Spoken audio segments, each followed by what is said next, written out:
This is a problem. This is a problem that I want to talk to you about because a lot of people in the spiritual community have exactly this problem, and it is the inability to listen to your own truth, to discern for yourself. So we're going to talk about that. What is discernment? How do you get yourself to that level where you can tune into, dial into, and connect with your own truth? Because the problem is this: so many people right now are doing the same thing. Blindly following the voice of others. And it could be a beautiful voice. And it could be a really convincing voice. And it could be a voice that you've put blind faith into, or one that you wish to be true. And you invested so much in that voice being the voice of truth.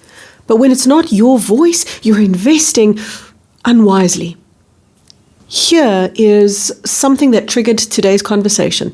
I'm scrolling through TikTok. I've got a channel on TikTok. It's the same as you're going to find on Instagram, the same as you're going to find on YouTube. It's called @IamKerryK. So the @ I am Kerry K. So if you're looking for me on other social medias now, you know where to find me. And on TikTok and on Instagram, I tend to release really short form content. So kind of punchy little videos, 1 minute, 2 minutes, sometimes 3 minutes long. And I put those up every day. So yesterday I put up a video that was aimed at why do so many spiritual teachers get it wrong? That was the question I asked, because so many spiritual teachers do get it wrong.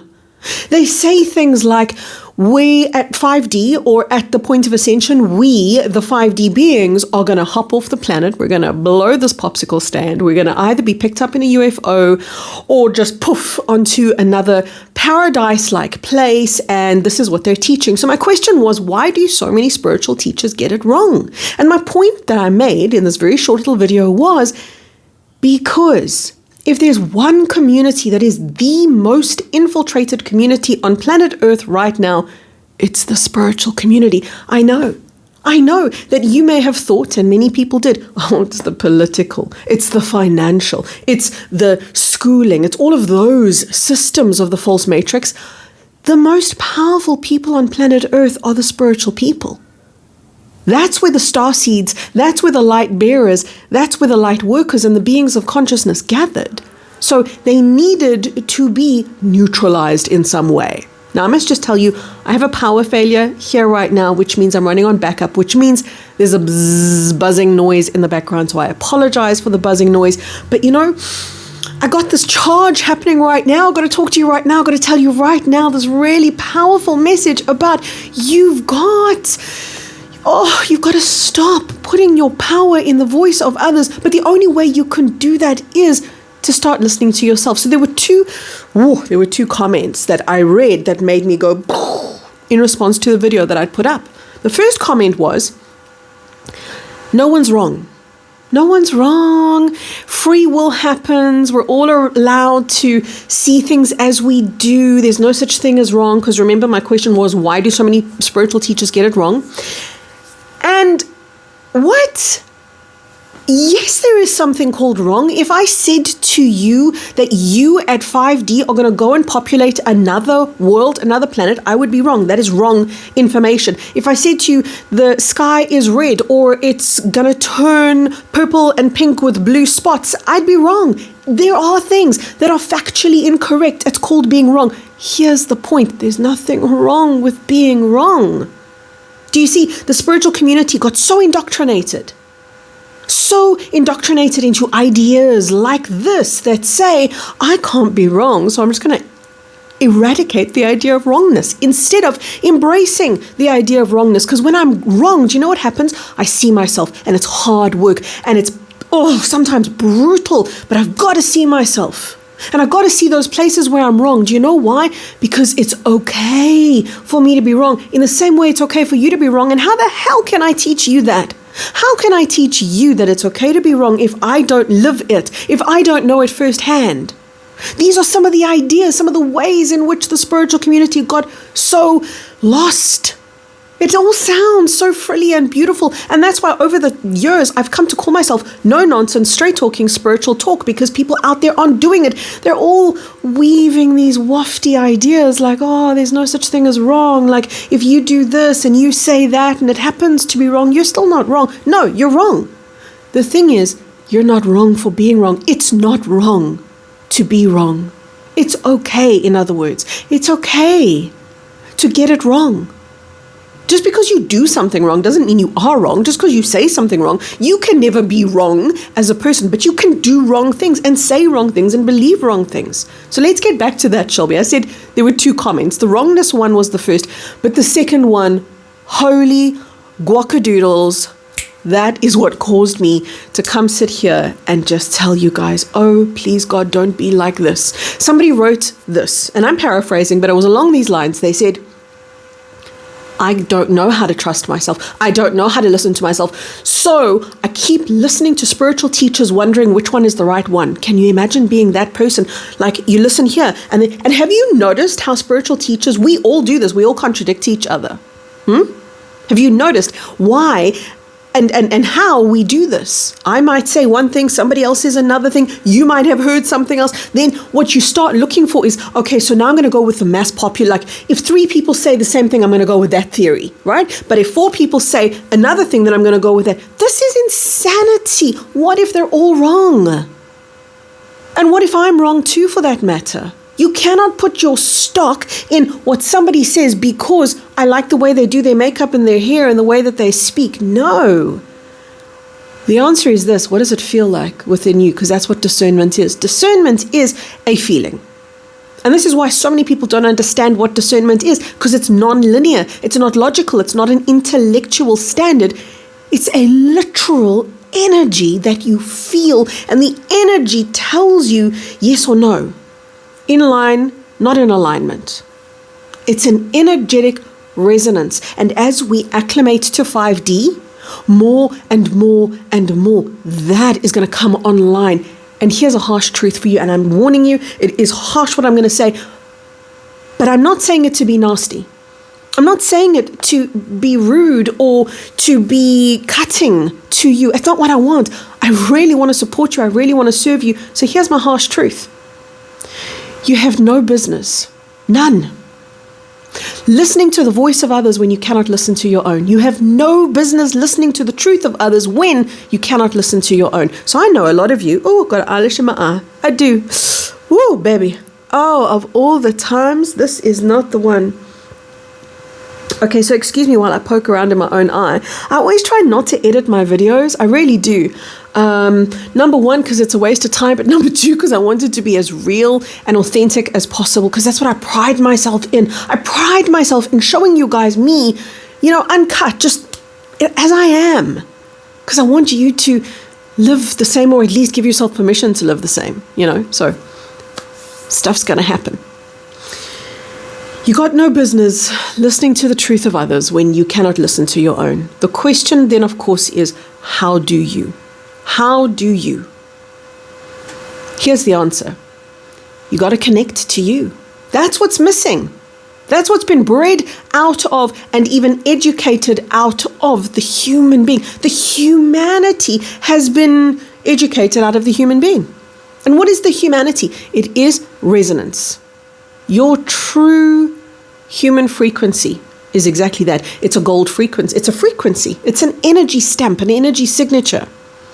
And when you feel it and you are in the presence of others who feel it or who exude it, you're in harmony. You're in community. It's instant. There it is. You're all online together. You all start speaking the same language. You sync up, so to speak. We're finding each other. Have you noticed that? Have you been reading some of the comments in my comment section? I have.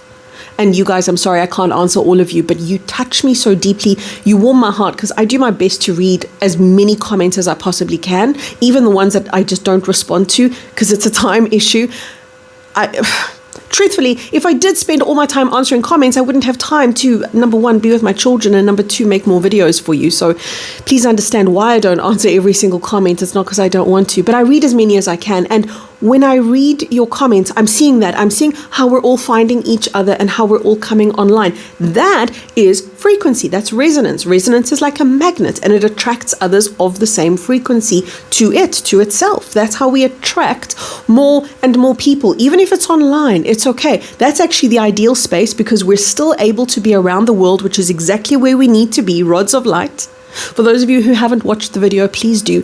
Rods of Light explains to you what we as light workers are doing spread, where we are in some crazy Timbuktu-style places around the world because we're anchoring rods of light around the world. This is what we were meant to do, and why spiritual communities never took off. They weren't ever supposed to, because we need to be where we are right now, but in connection. Right? So this is what we're learning. We're learning to switch on to the divinity within us. We're learning to come alive to our truth, which begins by us listening to ourselves, tuning into our pain. That's where it starts. It starts with, can you stop ignoring and denying and pushing down the painful stuff? And this is why so many people don't listen to their truth. Because the first layer of connection to self is everything you've tried to suppress. The first layer is pain. And when that's the first layer, it's not really good advertising for what lies underneath it, because what lies underneath the pain is the beauty, the divinity, the discernment, the wisdom, the trust, the connection to the Almighty God of all creation. That's what lies underneath there. And that's why people don't go to those deep places and say things like, I can't feel anything, or I can't connect to my truth, because there's that layer, that very inconvenient layer of superficial pain. Please hear that word. It's superficial. It's on the surface. You might think, oh, my trauma. Oh, baby. My trauma is so big, I can't go there. It's superficial. I don't care if it's 1,000 lifetimes old. It's still on the surface. It's superficial. Your depth is your divinity. That's the substance of you. Who cares about the trauma on the surface? I'm not saying it's irrelevant. I'm simply saying it's much smaller than you think it is. It's nowhere near as big. This is what we've been trained to do as human beings: blow up the trauma, make it appear like 10 times bigger than it actually is, because then we have the illusion that it's insurmountable. Then we don't go near it. Then we don't get powerful. If we don't go to our trauma and our pain, we don't get to the depth of our divinity. So that's why it's structured that way, to make trauma appear to be insurmountable. This place that you cannot navigate, and this place that you can never win at, because, well, it's always going to have power over you. I'll tell you why it has power over you. It has power over you because you deny it, because you suppress it, because you don't want to go there. The moment you try to eliminate something, you're pushing against it. There it is. Now it has power. It has no power when you are neutral to it. It has no power when you're in acceptance of it. I put up a video very recently. Did you watch it? Where I elaborated more on acceptance. Go watch that video, and yeah, I'll link it in the description box below. But that's one huge key to your spiritual growth, and I'm giving you another one today. Next to acceptance, the other key to your spiritual growth is learn to be with you, because when you do, yes, it can be painful, but beneath the pain is the beauty and the pleasure. Members of my online community, you got work to do. Listen to the work that I'm going to give you. And if you want to join my online community, go to kerryk.com, sign up today, join, because you get instant access to my online library, and there's content there that honestly, legitimately is life-changing. I'm not telling you you have to do this. I'm telling you, I really recommend that you do. And those who are already there in my online community, I have shared this with you before, but please do yourself the great service. Go and listen to past calls. Start roundabout call number 80. Start roundabout there and just work through them. I cannot tell you how much you're going to grow. I cannot put into words how that's going to shift your life. But all the answers that you seek right now are there, but they're expanded upon. There's only so much that I can give you here on YouTube for numerous reasons.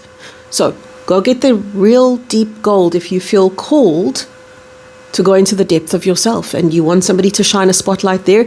It's there. It's available for you. Beyond that, I want to share this final piece of wisdom with you. You are so much more than you ever allowed yourself to believe. You're so much more than you were ever programmed. You're so much more than you could ever imagine yourself to be. And yes, you were programmed. We were all programmed. I used that word earlier purposefully because we were programmed to be a certain way. But you're bigger than the programming of the false matrix. You, in truth, belong to the divine matrix. The divine matrix is calling you home. Oh, let that in, would you? Listen again, because this is really powerful. And if you forward this video to your friends, tell them to make sure they watch till the end, because this is the real juice. This is the real good part. Divinity is calling you home, but you don't hear those calls. In the same way that you don't learn to discern, in the same way that you don't get to trust yourself until you can connect to yourself. The connection to self is everything. Because when that's established and you no longer fear your pain, you no longer fear your trauma, instead, I want to use the word conquered. You've conquered it.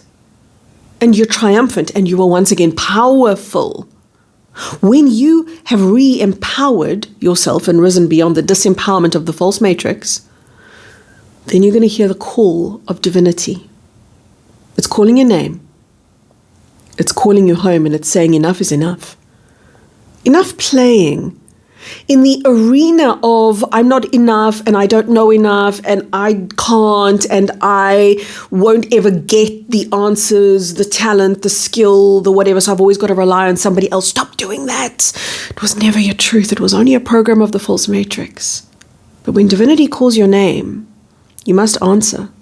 And guess what part of you answers? Your divinity, right? When divinity calls your name, your divinity answers. So for those of you who are saying things to me like, something inside of me is very different and I don't know what it is, and I look in the mirror and I'm looking different and I don't know why, that's why. Because your divinity is being called. It's being spoken to. And when your divinity is called and it answers, it begins to take its rightful place in your body. And the being posing as the persona, as you, which is the ego, which is the self created to navigate the false matrix, that begins to dissipate and dissolve into your truth. Doesn't disappear and ceases to be, right? It becomes your divinity. And the more you can connect with your divinity, because remember, that's the layer of substance, the real you that is there beneath the superficial pain, trauma, suppression, denial, etc., that real depth of you is everything you've ever wanted to be. When you've said in your world, I'm lonely, do you know what you've been lonely for? You. The core essence and presence of you. When you've said, I don't feel like I'm enough, do you know why you've said that? Because you don't feel the depth of you, because you're only feeling the illusion of you, the persona. The depth of you is where everything comes together. The questions are answered. Your purpose becomes obvious. You begin to live literally from your depth. And when that happens, you feel fulfilled and full and enough and whole and all of those things that you're chasing, except they're not there to be chased. They're there to be connected with. Connection is perhaps one of the most profound things you can ever do as a spiritual being on planet Earth. Thank you for taking the time to listen to this video. Here's one last final thing, and that is, even if I say to you, guys, this is what happens at Ascension. Guys, this is what takes place tomorrow. This is whatever it is, the current energy. Listen to my words. By all means, listen to my words. But only ever let my words land with you in such a way that they resonate or they don't, and if they don't, never be shy to throw them away. Because the truth that you really need to listen to is your own. And may I please always inspire that within you. May I please always inspire you reaching for your own truth, connecting to your own self. That is the path of the spiritual warrior. That's the path of divinity. That's the path of ascension. And I'm so glad that we're walking each other home. That's what we're doing. From my heart all the way into yours. Lots of love, everyone. Bye-bye for now.